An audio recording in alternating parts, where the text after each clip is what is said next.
సమాజం కోసం సర్వం అర్పించిన భార్యాభర్తలని సమాజ సేవకులం అని ప్రచారం చేసుకునే కొంతమంది పెద్ద మనుషులే మోసం చేసి పక్కకు నెట్టేసిన కథ ఇది.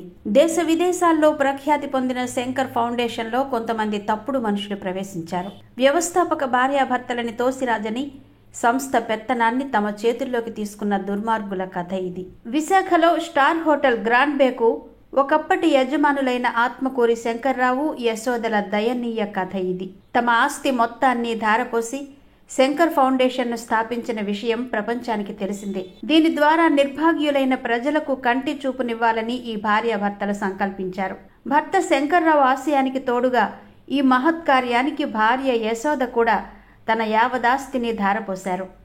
తన వాటా ఆస్తిని యశోద భర్త చేపట్టిన సంకల్పానికి ఆనందంగా అర్పించారు. ఆమె చూపిన ఔదార్యాన్ని శంకర్రావు ఎంతగానో ప్రశంసించారు. 1995 హోటల్ అమ్మేశాక పిల్లల్ని ఇండిపెండెంట్గా చేశాను. పూర్తి సమయం సమాజ సేవ చేయాలని నిర్ణయించుకున్నాను.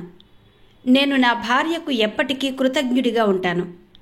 ఆమె నా వెంటే ఉంటానని చెప్పడమే కాకుండా ఆమె ఆస్తిలోని 85%, నా ఆస్తిలోని 85% ఈ ఫౌండేషన్కు ఇచ్చివేయాలని నిర్ణయించింది. అదే శంకర్ ఫౌండేషన్. ఎన్నో వేదికల మీద ఈ విషయాన్ని శంకర్రావు గర్వంగా చెప్పేవారు. కానీ శంకర్రావు చనిపోయిన తర్వాత యశోదను ట్రస్ట్ సభ్యులు పూర్తిగా పక్కన పెట్టేశారు. సంస్థకు పైసా కూడా విరాళమివ్వని వాళ్ళు పెత్తనాన్ని తమ చేతుల్లోకి తీసుకున్నారు.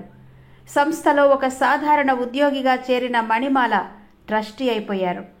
తన ఆస్తి మొత్తాన్ని విరాళంగా ఇచ్చిన యశోదను సంస్థలోకి అడుగు పెట్టకుండా పన్నాగాలు పన్నారు.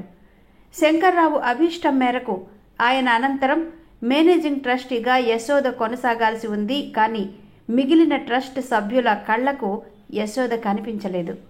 సంస్థ వ్యవస్థాపకుడైన శంకర్రావు అభీష్టాన్ని నెరవేర్చాలన్న విషయం కన్నా సంస్థలో వస్తున్న కోట్ల రూపాయల రాబడి మీదే వీళ్ల కళ్ళు పడ్డాయి. అక్రమాలకు పాల్పడ్డారు.